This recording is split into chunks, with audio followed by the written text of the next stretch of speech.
thorough pace, premium racing analytics, allowing bettors to identify races with extreme pace scenarios in a matter of seconds. Capital OTB's mobile wagering platform. Bet any place, anytime with Capital OTB's mobile wagering platform. And CapitalOTBBet.com, the premier wagering site in New York State.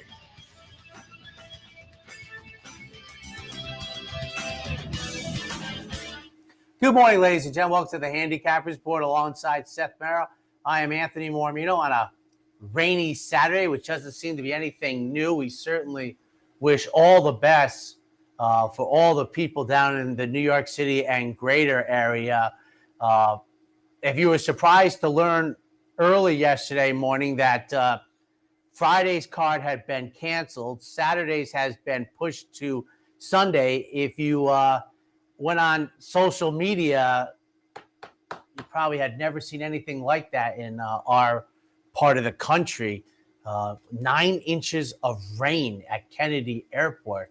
I hadn't seen the pictures by the time I drove in yesterday morning. Oh, okay. So as I was driving in yesterday morning, they cut to the governor declaring a state of emergency and saying, if you don't have to go out, don't go out. And I thought, in a rainstorm? But then you see the pictures. And LaGuardia, they were said, one of the terminals in LaGuardia, they were walking through water. Now, one of the things, and this happened to Houston a couple of years ago, when you're in an area that is a concrete jungle, the water has no place to go. That was the problem in Houston a couple of years ago. And I have some people that I know pretty well in Houston, and 60 years ago, the Army Corps of Engineers told them that they would have this problem. You made so much concrete, and obviously New York City is, besides Central Park, not a lot of greenery, so the water has no place to go. It was just that you had the bus, you had the cars, you had the place that had the little whirlpool. You're like, so hopefully it'll subside. Literally and figuratively, and Naira's hoping to have their day of racing at Aqueduct tomorrow, one of the few big Saturdays in the autumn. And if you printed up PPs and whatnot, it's going to go intact to tomorrow. Right. Same for Sunday to Wednesday. Now, I think I saw Andy Sherling say that, is it just the 2 stakes races, the Noble Damsel and the Ashley T. Cole, they're going to redraw? Yeah. I saw that. So the Sunday to Wednesday one. Now, I trust they weren't planning on running on Wednesday. That's an add-on. I think. The race week is mostly Thursday through Sunday, non-Saratoga. So, I think there's going to be stakes races redrawn. But Seth said if you had Saturday's PPs, you're good to go for tomorrow. There'll be scratches, I believe, but you're good to go. Yeah, the 2 you referred to were going to be run yesterday. Yeah. The Noble Damsel is moved to October 8th. The Ashley T. Cole moved to October 6th. They'll be redrawn. But otherwise, today's card goes intact to tomorrow, and tomorrow's Sunday card goes intact to Wednesday. So if you had the PPs, you're okay. Obviously that's first and foremost of importance. But then I was watching you, as I do regularly. It was glorious at Churchill Downs. They've had, beautiful weather for this fall meet, which I think is today closing day or tomorrow. I think I heard Joe Christofek on the broadcast talking about closing day. Yeah, I think tomorrow. Tomorrow? I think. Okay, because obviously on Friday, Keeneland opens up for their nice fall meet, but the spectacular opening weekend. And Santa Anita had their opening day meet of what in my youth was called the Oak Tree Meet. But now just Santa Anita Fall. So they will, and obviously they're hosting the Breeders' Cup the first weekend in November. So they're underway, and our friend Frank Miramonti on board. They're off and racing at Santa Anita. And Frank again, that's a nice schedule for Frank.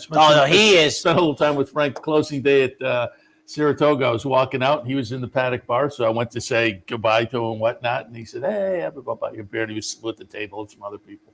So I hung around for a little while and talked to Frank closing day, and it was good to hear him back at Santa Anita. Frank reminds me of the man who made the famous Amos cookies. He once said, it took me 15 years to become an overnight success. So you were saying how Frank has a very attractive schedule. And yes, he does. And I'm sure, it was like 20 years working at it to get this very attractive schedule, because a lot of people probably don't remember. I mean, and I was shocked when it happened, when he lost, out to Michael Rona when they first put up the Santa Anita full-time job up, but eventually Santa Anita moved on to Frank, and obviously we had Frank this past summer at Saratoga. So, good day of racing yesterday at Santa Anita. Other notable news, and I was kind of waiting for this if people didn't hear. Paco Lopez gets 30 days for the ride on Riding with Biden. I said it when I was sitting in here watching the race. When they came under the wire, I said, if you had Riding with Biden to complete your exacta, youch. And I said it that time because they had just come under the wire, and it seemed like maybe it was hard to tell on the pan shot under the wire. I said, I'd like to see the head-on to confirm that. But subsequently, I saw the pan shot makes it very clear. He did not persevere with his horse. As the camera pans away to Next, who was just the clear winner, Riding with Biden had no shot there. But as the camera panned away and Riding with Biden went out of the shot, he was probably had to be 8 lengths in front of the third play at least. And then they come under the wire in the shot, and Paco Lopez is standing up, and he gets caught by a long shot. And you have to think, as the second choice in the field, that had to cost a lot of exacta play. I mean, you're looking for value in the race. You're not going to get it from Next. So maybe you say, okay, I'll put it together. And it also cost the owners $19,000. That was the difference between second and third. It was $19,000 to them. And it was funny, not bad funny, like how if you remember it, he chose to stay on the rail, which had standing water, which is somewhat atypical nowadays. It's something that, Seth, you and I grew up with. If you ever want to see it, just find Conquistador Cielo Belmont Stakes. I mean, it was so different in the old days. You rarely see standing water, and he kept riding with Biden right in it. So, and I was interested. I think it was a tweet from Dave Grenick. This is his article that I have in front of me. So I think he tweeted out when he put up the article this. And one of the first responses was from Chantel Sutherland, who said, "Oh, Paco just didn't have any horse after that. It was a marathon event, and after facing off with Next, the Greenwood, right? Didn't want to, persevere, and you don't want horses to get hurt." And I'm sympathetic to that, but he was so far ahead, and he gave up. I don't think he had to persevere to hurt the horse at all to get second in that race, and he didn't appeal. And I think the stewards, that's egregious enough. I think the 30 days probably deserved. Started Thursday and goes through October 27th. Now, the cute irony was that there was a similar type incident. I don't know if it was in Japan, Hong Kong. The rider got a year. Oh, well, yeah. For not persevering. Yeah. And have we still had a winner declared in the 22 hopeful? Well, I think the winner had, but is Gulfport? But no. I think. You think Forte is going to keep it? Well, I don't know whether there's been an official kind of adjudication to that to change. And are we still waiting on whether Equibase considers Medina Spirit still the winner of the Derby? I mean, this is, and so Linda Rice, is she going to get these 14 days? Are these 14 days going to happen? I mean, and I read the article, and they didn't refer to the other suspension at all. Like, it's going away, just not going to materialize. But we were hoping, and I don't follow this because is Heisa on the ropes or something? No. Well, no. Okay. Somebody put up legislation that would do away with Heisa and would come up with states compact individual, and essentially go back to the way it was, but maybe with a little more kind of a format to make things uniform.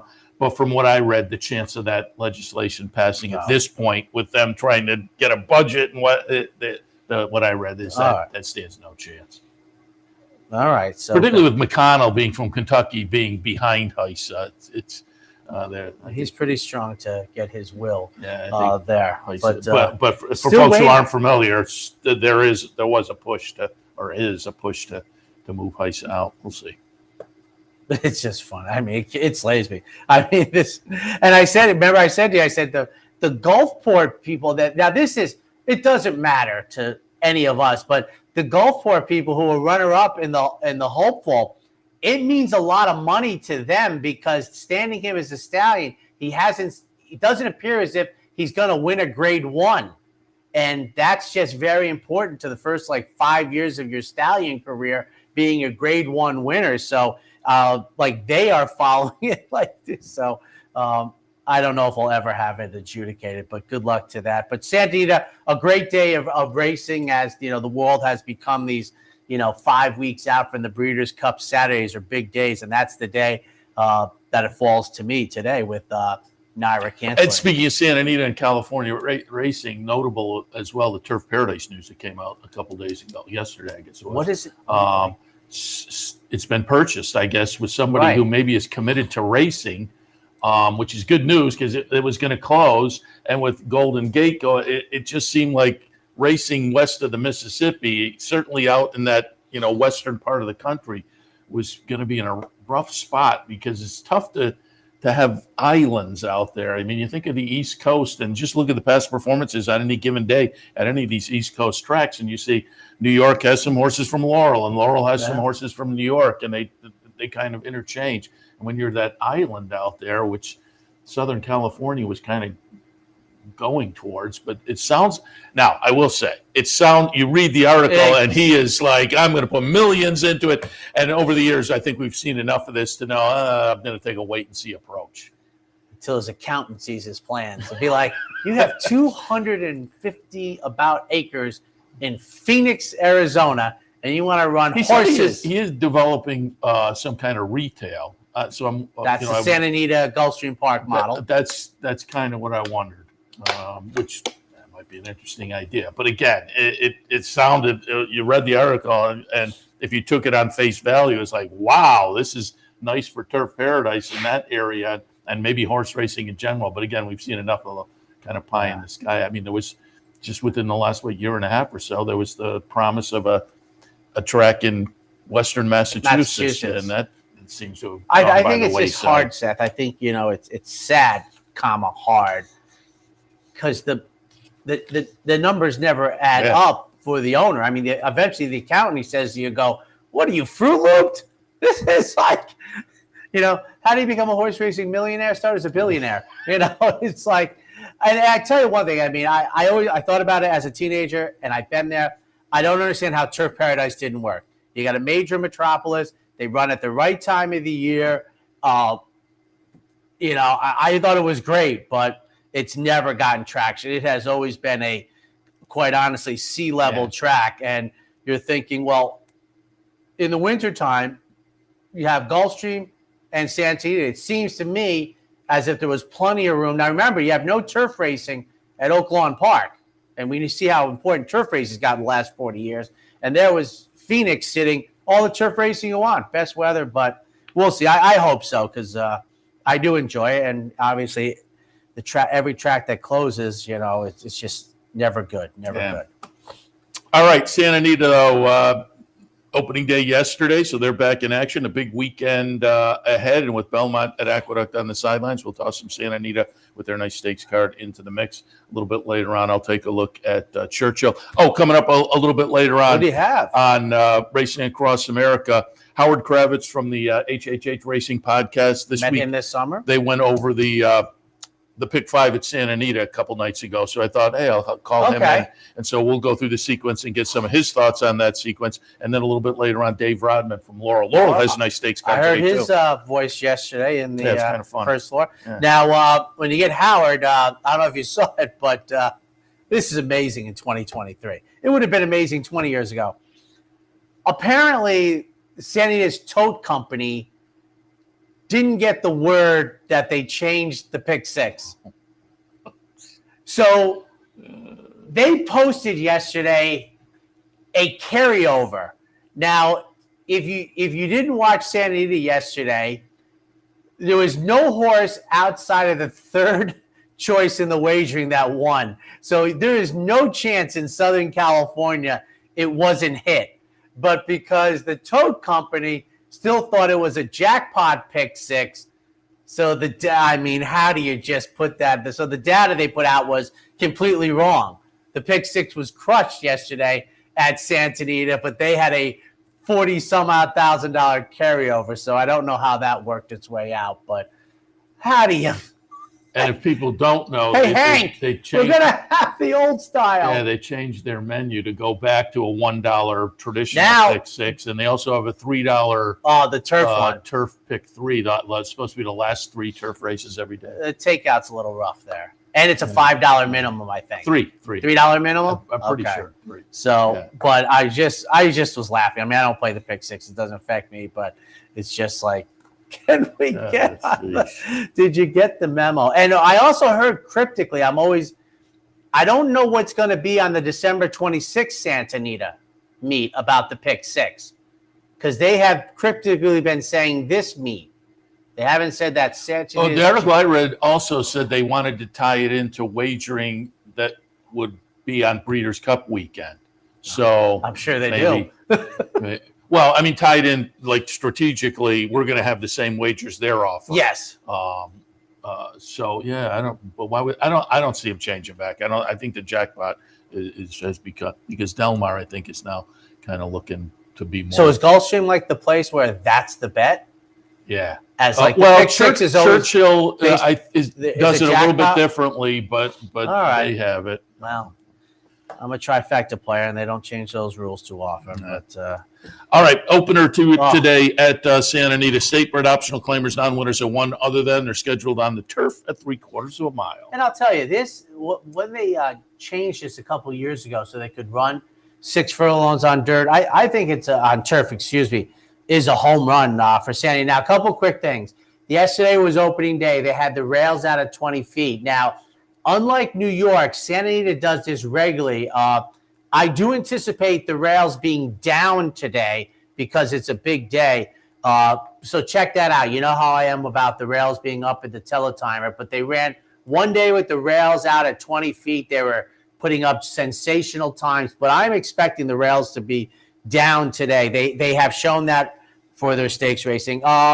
In the opener, it's 5, 2, 3, and obviously I'm just going to touch on number 6, Mr. Disrespectful, who made the Summer Delmar meet for yours truly. Seth, this was the horse I pointed out. He was nearly 14-1, and he won like a 1-4 shot. He just went to the front and just crushed the field. But he's not in my mix today. Barely Functional is my top pick. Reported as first time gelding, ran on August 23rd. Good luck with that information, whether you believe it. But my thought was that this horse is going to be clearly off the pace here. Now, 6.5 furlongs down the hill, I love off the pace runners. 6 furlongs, on the flat, not as potent, but I do like Barely Functional for second. Double jab. Andy Mathis runner making only the second start since the first week in February is the 5-2 favorite. In here, favorites were, as I said, I think at 5 out of 9 yesterday, Seth, winning favorites. And as I said, nobody outside the top 3. Geezer is my third pick. I think about Geezer, at 8-1 would be quite attractive to me. The problem is that I'm thinking maybe a slight regression after the comeback powerful race. So 5-2-3 in Santa Anita's opener. Race number 2, $16,000 conditional claimers, non-winners of 2 lifetime. They'll go a flat mile. 4-1-2 for me, and Sippin' and Kissin' gets my top pick, going out for Vladimir Sarin, going out after a good effort at the Delmar mile. Now remember, both Delmar and Santa Anita, their mile races on the dirt are 2 turns, so I think it's very applicable. Makes the third start in this cycle for second, drawing the rail at 5-2, second choice, coming off of a maiden claiming victory. That was first time running for a tag. I like the fact they choose the 2L position in here. They're down inside with Joe Bravo going 2 turns. And for third, Carpe Bellum going out off of Labor Day weekend, the Saturday of Labor Day weekend, a 4th place finish at this level, going a 2-turn dirt mile at Del Mar. 4-1-2 in Santa Anita's second. Maiden special fillies and mares, 3, 4, and 5 years old, going 6 on the grass. And obviously, as I am considered to have the West Coast bias here, this 3, 4, 5-year-old. That used to be mostly just the purview of the fairgrounds. It's usually like 3-year-olds and up, but they always had that condition. They didn't want like 7-year-olds showing up, etc. But this is starting yesterday. It's kind of new to me, unless I'm just having bad memory here. But I'm 147. I think it's a quirky condition. I don't think you have to worry about 6-year-olds showing up on debut. But 30 carats, debuted in 22, laid off over a year. The comeback race was solid. And then we had the regression, which is very believable. But now we're down inside for the offspring of Oscar Performance. I'm going to give 30 carats with Ramon Vasquez in the saddle. My top call. For second, Phil D'Amato. If you haven't watched Phil D'Amato on the West Coast, he basically really gave up with trying to run against Bob Baffert in dirt races. And he's just, a turf trainer almost exclusively. And he's had wonderful success.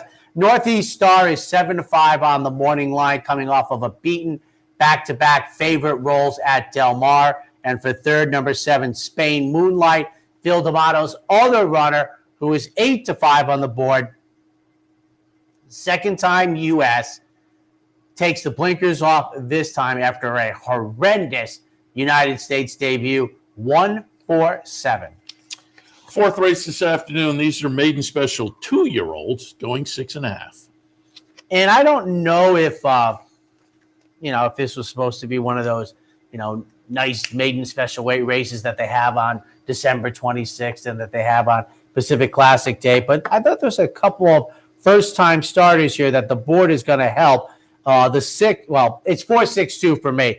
And the first two that I'm going to take is off of the Bolt d'Oro runner, who has good stats as a young stallion, and this runner has solid morning workouts for the debut. 12-1 on the morning line.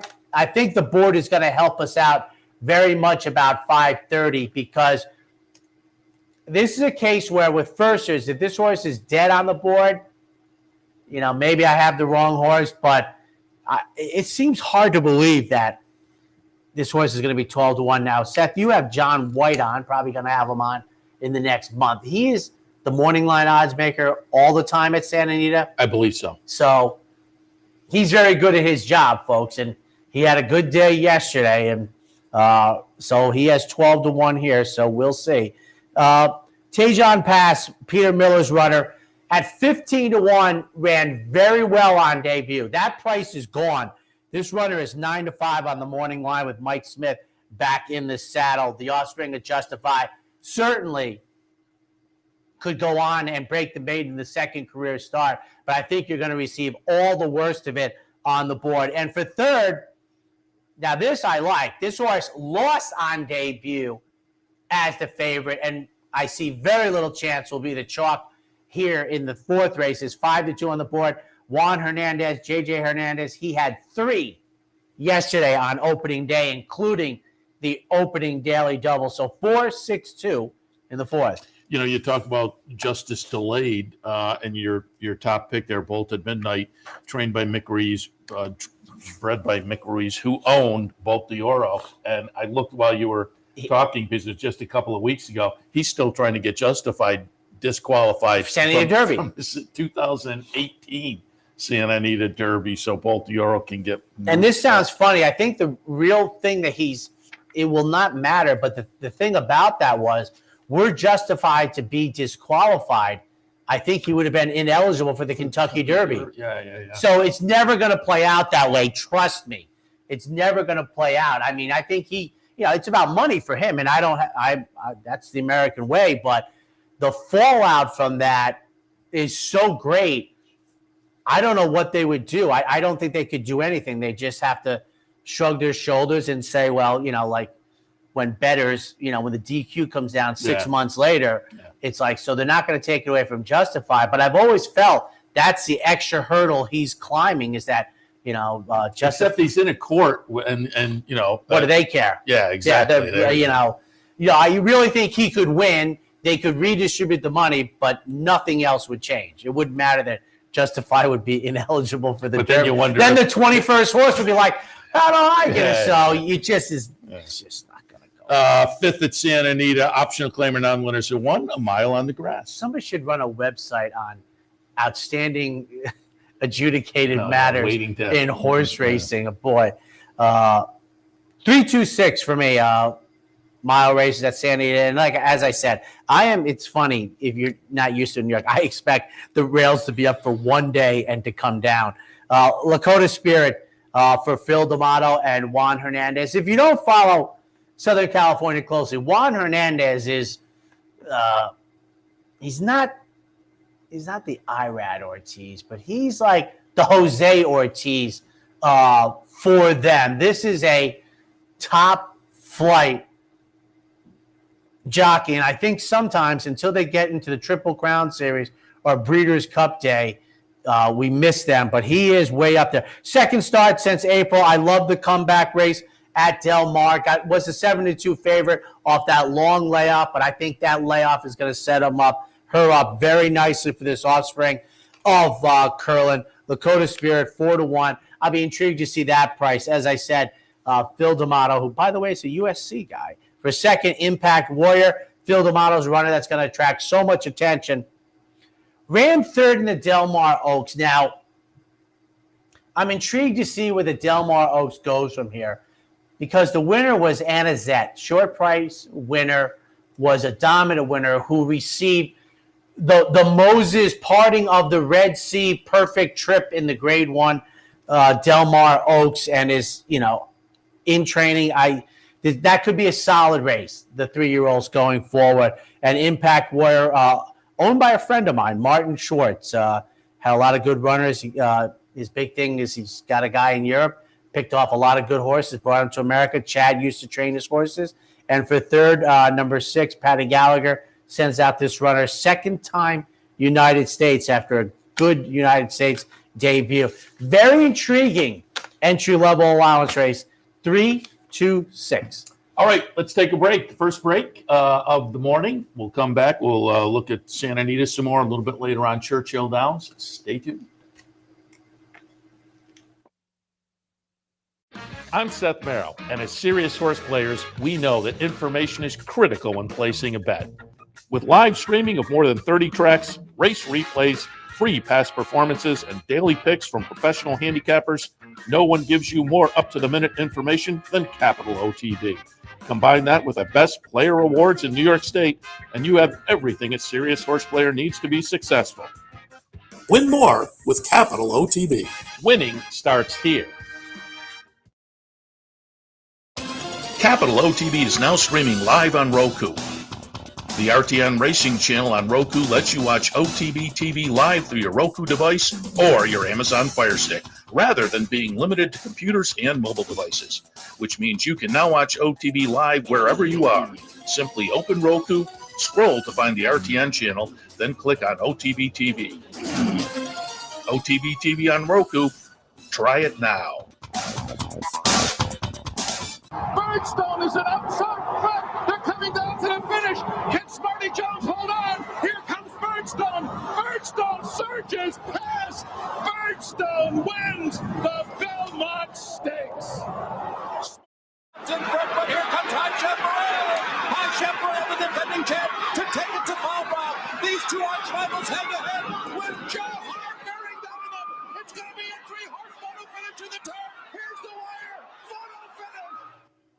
Welcome back to the Handicappers Report. Seth Merrow and Anthony Mormino taking a look now at Santa Anita on a big afternoon opening weekend out there. There will definitely be some Breeders' Cup implications coming out of some of these stakes. Once again, if you weren't tuned in earlier or yesterday, Belmont at Aqueduct canceled yesterday because of the crazy rain down in New York City.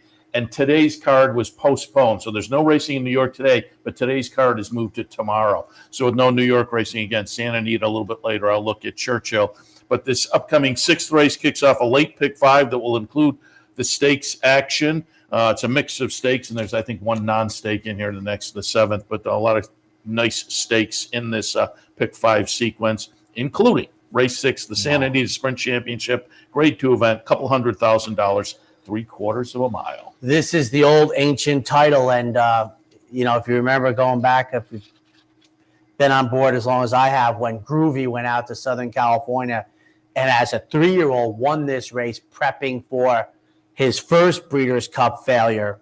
3-year-olds have only won this a couple of times. And this race has been around since I think like 85. It's I think Groovy won the second running, but there are major players in here for third. There's also my heartbreak, Dr. Scheibel. I'm 9-4-2, and I think you're going to see multiple horses from this race go to the Breeders' Cup Sprint, which our director tells me, Seth, has no television coverage this year. 2 races after I'm the like, class. where are we going? There's more outlets, and the Sprint is one of the greatest races annually in America from a handicapping standpoint. Spirit of Bikina on the outside makes the third start since May, gets back to Santa Anita, where we're 3 for 3, didn't run well at Del Mar. Those types of things happen. Has won multiple stakes races at Santa Anita, so it's not just like maiden and allowance. So we're on the outside. We're 6-1 on the morning line. And I'll tell you, boy, I thought everybody in this field should be about 3.5 or 4.5 to 1. So that's where I'm going, really based on price, because I have 6 horses live in this race. Fort Bragg, who I loved in the Allen Jerkins at Saratoga, who was awful coming out of the Dwyer. We'll see if we can make amends on a clear, fast racetrack today. I'm expecting it. And then a horse who Seth, one of those moments of I was with a friend. He knew other people. We're literally at the finish line at Del Mar, and Aloha West gets me on the line in the Breeders' Cup Sprint when I thought I had the 3-year-old Dr. Scheibel, who was one of, I think, only 3-year-olds to ever win this race. I have him for third, and I will tell you this. I was wrong. I'm 0 for 2 on him this year, and he was good last time. But I'm almost hoping, Seth, that this is the race. He's getting a lot of publicity as a major player at 9-5 here, but I'm seeing him. It's the next race for me. So I don't know if today is going to be like the 102 or 103 to get it done. So I have him in third. Quick note, the 3-year-olds are Arabian Lion out of the Jerkins, Fort Bragg, and Speedboat Beach, which I had last year on debut when I was doing Del Mar every day for the network. So they're the 3-year-olds, and they are major players today in an outstanding version of the Santa Anita Sprint Championship. Arabian Lion, obviously, very attractive or very interesting, stepping in against Older off the third last time in the Jerkins, but the win in the Woody Stevens. But the intriguing one, particularly if the morning line holds up, is Speedboat Beach. I mean, the two workouts coming into this, I mean, it's hard to know what to do with him. Well, the funny thing was he was smashing on debut. I mean, just, crushed him. People won't remember, but that was me doing Del Mar on the Saturday back in the studio last year, because Del Mar didn't finish on Wednesday after Saratoga. They ran to the weekend, which they did this year also. So he is very intriguing, because if you remember, and it was kind of shocking that he went to the turf off of the turf 3 races. Now gets back to the dirt. Yeah, no, off of that debut effort. The move to the turf. You don't see too many 104s. Scratching their head. Yeah. I don't know what McLean's music got. I think his is the high watermark for debuts, but I don't think that was a young 2-year-old when McLean's music debuted, right? He debuted at Santa Anita like in February or something, so he was a young 3-year-old. So that's a tough way to start out that pick 5 sequence, but then you go to leg 2 of the pick 5 sequence. The 7th race, State Bred Maiden Special, is going 6.5 on the turf, and this doesn't give you any let up either. This is a tough race as well. Not down the hill. 7-11-8, wide open race, as Seth was alluding to, I believe. And Petite Filet is my top pick after the type of debut that I like. Now, the 20-1 is gone, but I don't think this is going to be the case where you're going to see 1/6 or 1/7 the price, which is where I usually think the running less well horses get hurt. But we might get 6-1 off of the September 8th 5-furlong turf debut. For second, on the outside, Safa going out for Gary Studi of the Mel Studi, Warren Studi family tree. All starts have been on dirt. They've been quality efforts. Now this offspring of Grayson gets on the turf. We're on the outside. And for third, number 8, Wailai Sunset. That is the southern part of Maui that did not get the damage most recently. An offspring of Mr. Big, who has done well with sprinters. Horse has had solid workouts, as I said. I just started maybe like 8 months ago looking at horses further away. Remember when they debut, if they've worked out 12 times, that's what the form lists. But 7, 11, 8 in a race that is wide open amongst the stakes races. Sir Prancelot's interesting to me. Yeah, he's California bred. So he's got 2 and 9 in there. They're both be prices, I think. They're both a little bit interesting. Yeah, it'd be hard to take a short price there. 8th at Santa Anita, awesome again. Grade 1 event, $300,000, 9 furlongs the trip. Boy, there is maybe Celestial Moon, but I have to be frank, would not really shock me. All 9 in here, I think. And here's the problem, Seth. I think there's 2 or 3 horses that I think clearly have the Breeders' Cup Classic in mind. I think there's a couple other horses that have the Awesome Again Grade 1 in mind. And that's different stuff. I'm 927, Stiletto Boy, who won the Big Cap and was eased in the Pacific Classic. Well, we're back to Santa Anita. I'm on the outside with Kent DeSormo in the saddle, who was aboard the Santa Anita victory, the Big Cap that is. I'm taking Stiletto Boy, who I will say what I was shocked to see is 6-1 on John White's morning line. For second, Defunded, 5 for 9 lifetime, only off the board once at Santa Anita. Won the Gold Cup, the old Hollywood Gold Cup, as it were, and then ran twice at Del Mar and didn't run well. But this horse is 7 for 19 life, and 5 of the wins are here at Santa Anita. We are the 2-1 favorite. And for third, National Treasure, another Bob Baffert horse, Seth. Now, this horse debuted on Flightline's Pacific Classic Day last year and wasn't the chalk, paid a healthy like $8, $9, and adds blinkers today coming out of the Travers. Juan Hernandez gets the mount. I am 927 in what I think is a wide open Awesome Again. 9th race at Santa Anita this afternoon. They're on the turf for sprinters coming down the hill at 6.5 in the Eddie D Grade 2 event. A couple $100,000 up. 763 in the old Monrovia handicap. I'm a Gambler has been rock solid in 3 starts since coming to the United States. Exits the Del Mar Mile, which is a mile around 2 turns. For second, get Laneway. Richard Mandela's runner comes out of the Green Flash Stakes.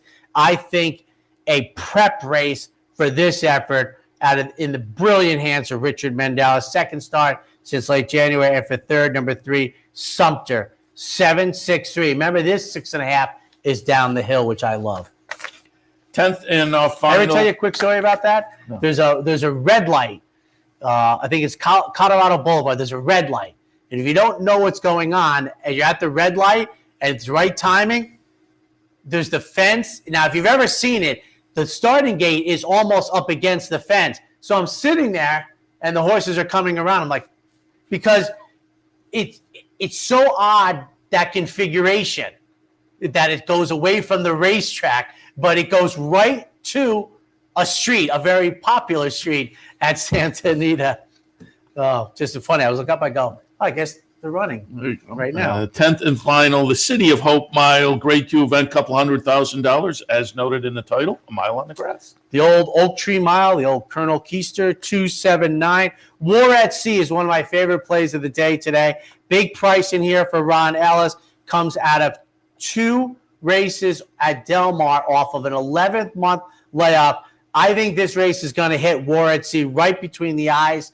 Twist, my second pick for John Sadler, ran a huge race in the Del Mar Mile, has been on edge for Sadler, who had a good opening day. And for third, number 9, 279 in a wonderful mile turf race. All right, that takes us through the nice stakes card at Santa Anita. They have some nice stakes at Churchill as well, and we'll dig into that right after this. Birdstone is an outside threat. They're coming coming down to the finish. Can Smarty Jones hold on? Here comes Birdstone. Birdstone surges past. Birdstone wins the Belmont Stakes. In front, but here comes Handicappers. Handicappers, the defending champ, to take it to Falbrough. These two arch rivals head to head with Joe Hart bearing down on them. It's going to be a three-horse photo finish to the turn. Here's the wire. Photo finish. What if there was a way to become a better horse player, to have a better knowledge of the game, to be more successful? What if there were a way to take what you've learned, what you know, and make better decisions, better choices? In horse racing, knowledge is a powerful tool. Race results and replays, past performances and live streaming, wagering from all your digital devices. Capital OTB. Become a better horse player.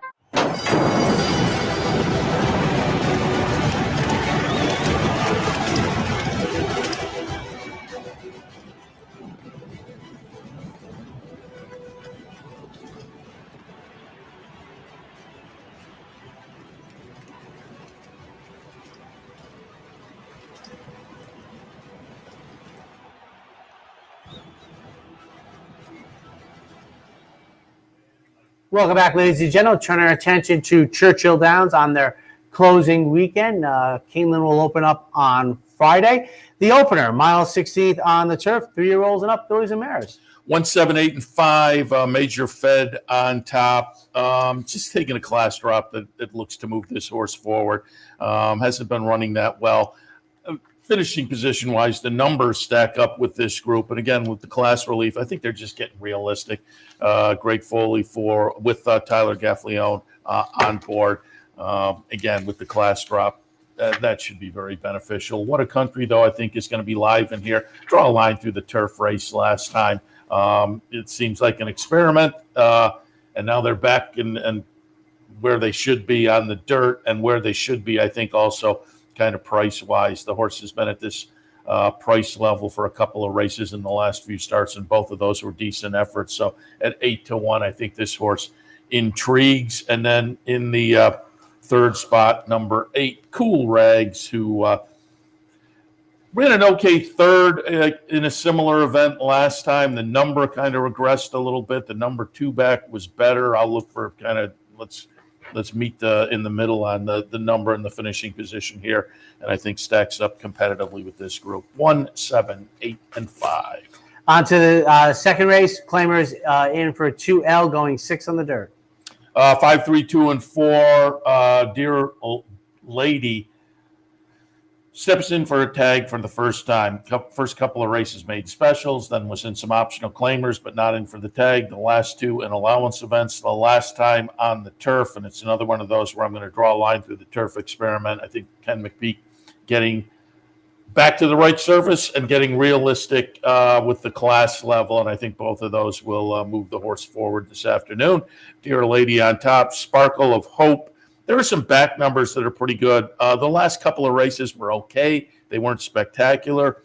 They were at Ellis. The better races, just a little bit down the page, were at Churchill. So I'm going to look for the down the page, but they were about a year ago. So horses only had a couple of starts this year, both at Ellis. But I'm looking third start back, and the return to Churchill, where this horse has run decently. I'm going to look for that to move the horse to a better position today. And then Safi Joseph has Pillbox in. Most of the races on the resume have either been turf or synthetic. The debut on the dirt, that was okay, but I think the horse has gotten better now. I think getting back to the dirt in this 5th start of the career and off a little bit of a layoff and at this level is going to hit this horse square between the eyes and should be a player in here. Second race, 5, 3, 2, and 4. On to the third. Claimers in for 50,000. Capital B on the dirt, racing a mile and 16. 5, 3, 4, and 6 for me. I'll put Taperu on top. I'm guessing there. Beaten favorite last time over at Ellison and off the turfer. But another one of those that was in allowance company in that race before. 3 starts back. The lone start for a tag.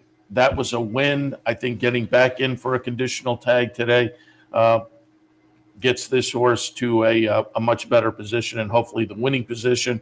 Royal Act in the second spot, Robertina Diodoro, who's having a nice little meet down there. This one hasn't been seen since Oaklawn. Comes back at the same level. I like that. They're not, showing any give up on the horse. And what we saw at Oaklawn last time and at Santa Anita just prior to that, those races are good enough. Workouts underneath aren't really indicating one way or the other, but if this horse comes back and is fit, should contend.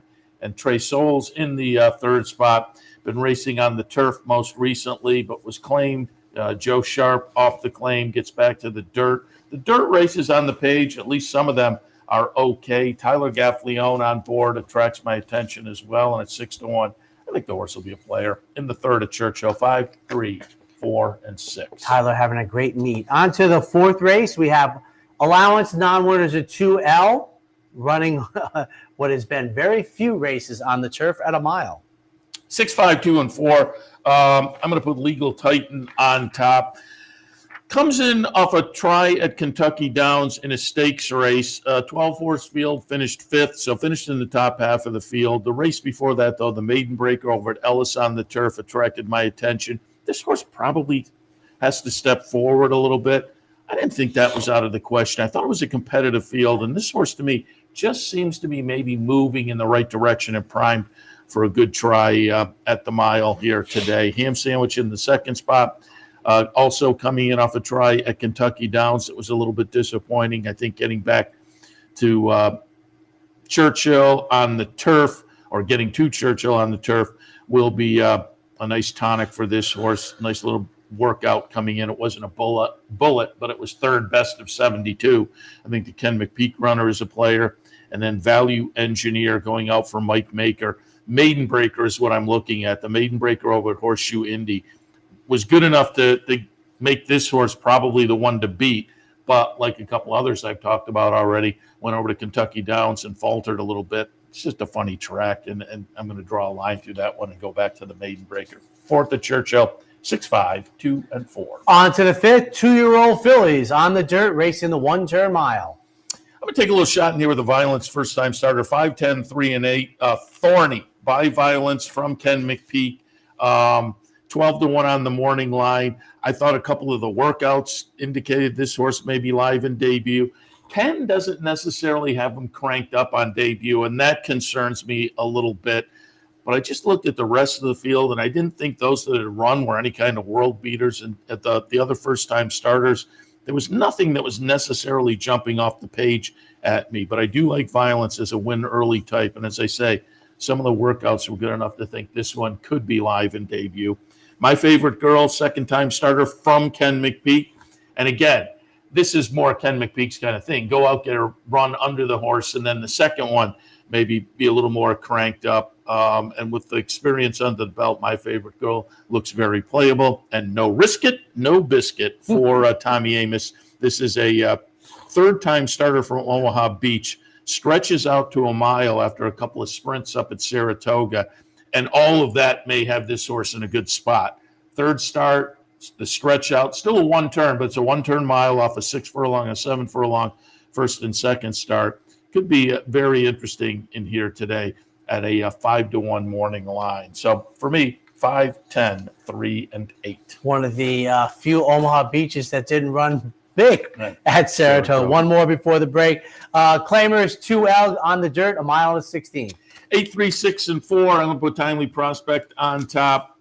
Getting a little price here for a horse that was in an off-the-turf or 2-back and on the synthetic last time. I'm drawing a line through the synthetic race. It was okay. The number was right in line with what this horse runs. Finishing position just wasn't much. But, hey, it was synthetic B. It was an allowance event. Gets back into a conditional claimer, back to the dirt. I think Timely Prospect is very playable. Fighter Town, it's Tommy Amos and Maggie Moss. They are a clever team on the claiming side of the game, and they claimed this horse at Ellis back in June. Their follow-up was a Maiden Breaker, so it was a successful claim. Now they come back right for the same price at N2L. I think they're a square fit and maybe the one to beat. Carnivore has raced on turf in 2 of the last 3. The last at Kentucky Downs is, again, clearly one of those that just didn't take to that course. I'm drawing a line through that. Further down the page, there are very good numbers as compared to this bunch, and it's 6-1 Carnivore, I think, has to be in the mix. Sixth race, 8-3, 6-4. All right, we'll take our final break when we come back. Second half of today's action from Churchill Downs. No matter where in the world you are, the excitement of wagering on horse racing is just a click away. You'll get live streaming, past performances, race replays, our virtual tote board, analysis and selections from professional handicappers, a simple, safe, and secure wagering platform, and best of all, you get track prices. CapitalOTBBet.com. Bet any place, anytime at CapitalOTBBet.com. And be sure to download our new mobile app from the iTunes Store or Google Play. Capital OTB is now streaming live on Roku. The RTN Racing channel on Roku lets you watch OTB TV live through your Roku device or your Amazon Fire Stick, rather than being limited to computers and mobile devices, which means you can now watch OTB live wherever you are. Simply open Roku, scroll to find the RTN channel, then click on OTB TV. OTB TV on Roku. Try it now. The Clubhouse Racebook is the Capital Region's new home for racing and sports. 25,000 square feet of Vegas-style action with live wagering on the best horse racing from around the world. 260 flat-screen televisions and state-of-the-art wagering terminals. So don't miss out. The fun is only minutes away at 711 Central Avenue, Albany, just off exit 5 of I-90. And don't forget, if you can't make it to the Clubhouse, you can always wager online 24/7 at CapitalOTB.com. And welcome back. Race number. Let me just jump in 1 second, because while we're on the break, you were looking up at our other monitor, and you mentioned Longchamp, and I didn't say at the top of the show. Tomorrow, it's ARC Day, one of the top races in the world, Group 1. The ARC card will kick off a little after 8 o'clock. There's some nice stakes before the ARC. The ARC is at 10:05. You can watch it here on the network. There are nice stakes after the ARC. But I do want to mention we open up early here at the Clubhouse Racebook, 711 Central Avenue in Albany. Open the doors at 9 on donuts Sunday. Supposed to be croissants. That's correct. Oh, come on. Complimentary donuts and coffee opening up at 9 a.m. here at the Clubhouse Racebook tomorrow, Sunday. So keep that in mind. I'm just kidding. Good job by the folks here. What is it? 100 years old? They run 100 ARCs, right? I think it was about 60 when I was got to be like a teenager or something, but one of the great races in the world. On to the 7th, optional claimers, 2X going 6.5, fillies and mares. 8, 11, 1, and 5, Cantex on top. I just wonder if there'll be some speed to shoot at. I mean, there are some horses in here who do show a little bit of early foot. Mercy Warren, who I have underneath the 11 hole, you would have to think from the 11 will get sent as well. And then there are a couple others that may attend that. And I just thought Cantex at 12-1 might have the ability to kind of stalk and pounce coming off the mile try last time over at Ellis. I like the cutback. I like, again, the fact that this horse may be rolling late. Of the speed horses, Mercy Warren does look interesting at 15-1 on the morning line. Showed some speed last time before fading a little bit. Again, at a mile over at Ellis, a mile at Ellis, 2-back led all the way around. The cutback should be beneficial. And then Megan's Clara, a horse that 3-back at Oaklawn showed speed start to finish, and in the last couple of starts has been kind of more stalk and pounce. I think if this horse had a more recent start, I might have looked at this horse to benefit from the speed with a stalk and pounce style, but hasn't been seen since the middle of July. So at the last workout was okay. I think a player, but I just thought the other two were maybe a little more interesting, had a little more recency. In the 7th, 8, 11, 1, and 5. And in the 8th, this used to be at their spring meet, right? The Jefferson Cup, because we used to see horses come up to Saratoga in that division you like, the 3-year-olds on the turf. And I think the Jefferson Cup, the Kent down at Delaware, they used to be. But the Jefferson Cup had a mile for 3-year-olds on the turf. 7, 6, 4, and 11, more than looks on top. Cherie DeVoe trainee looked pretty good, winning one of the races in this division down at Belmont, the Manila, back in July, and then came up and ran an okay third in the Hall of Fame.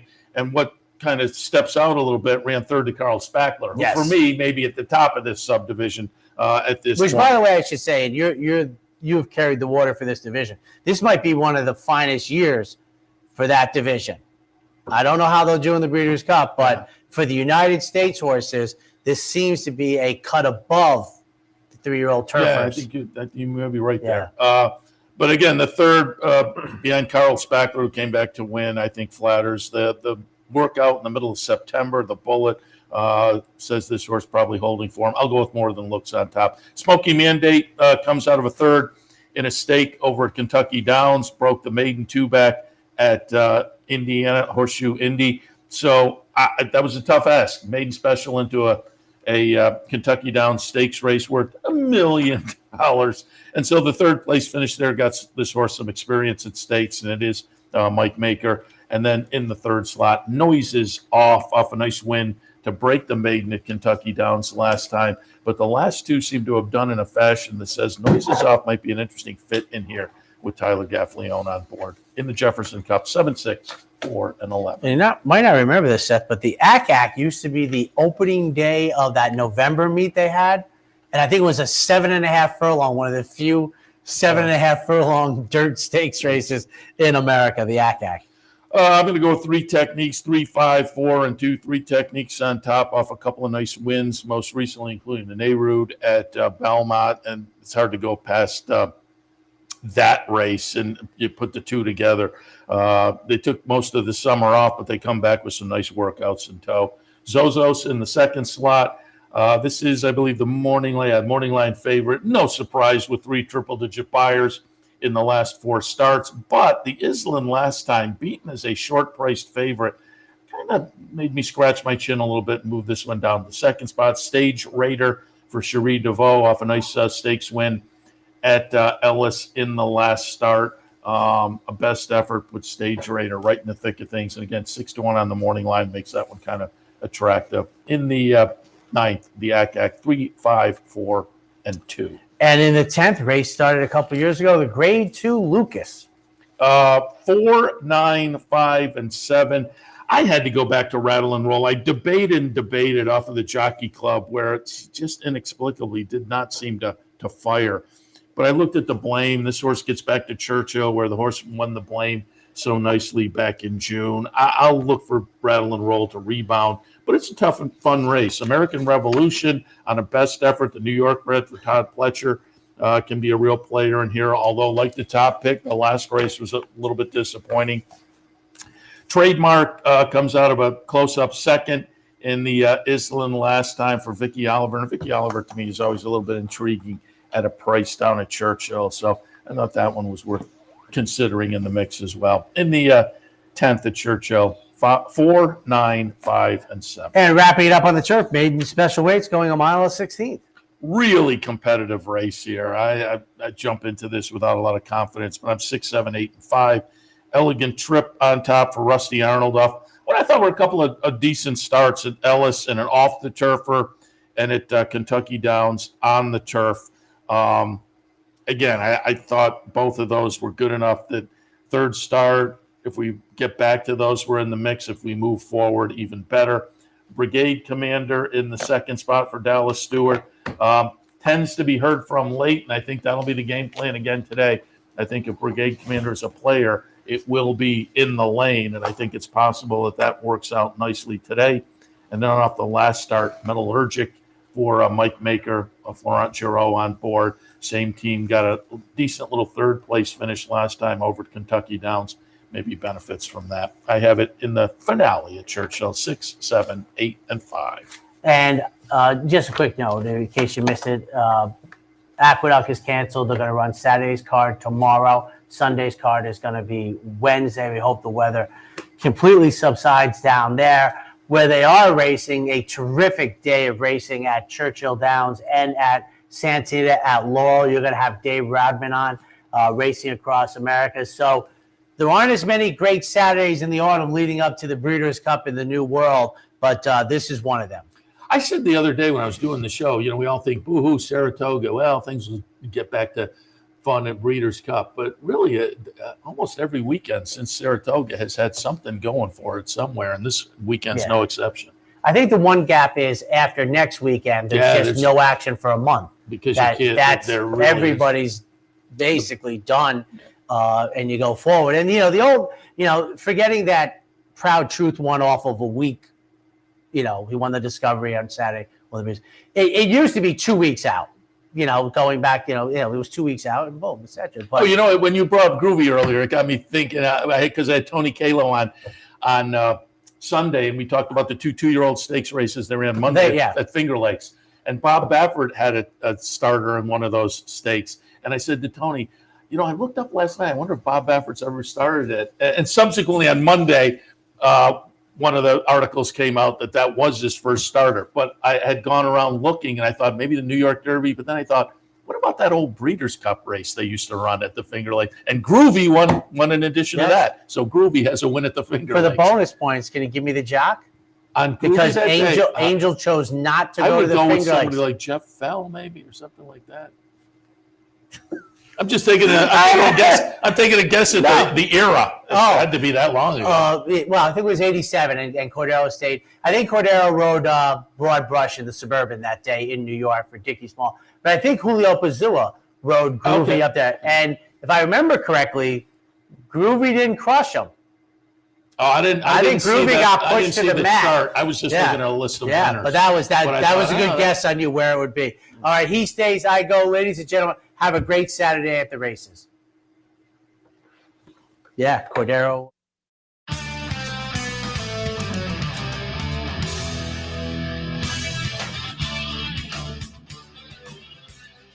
You've been watching the Handicappers Report. The Handicappers Report has been brought to you by Thorough Pace, Premium Racing Analytics, allowing bettors to identify races with extreme pace scenarios in a matter of seconds. Capital OTB's mobile wagering platform. Bet any place, anytime with Capital OTB's mobile wagering platform. And CapitalOTBBet.com, the premier wagering site in New York State.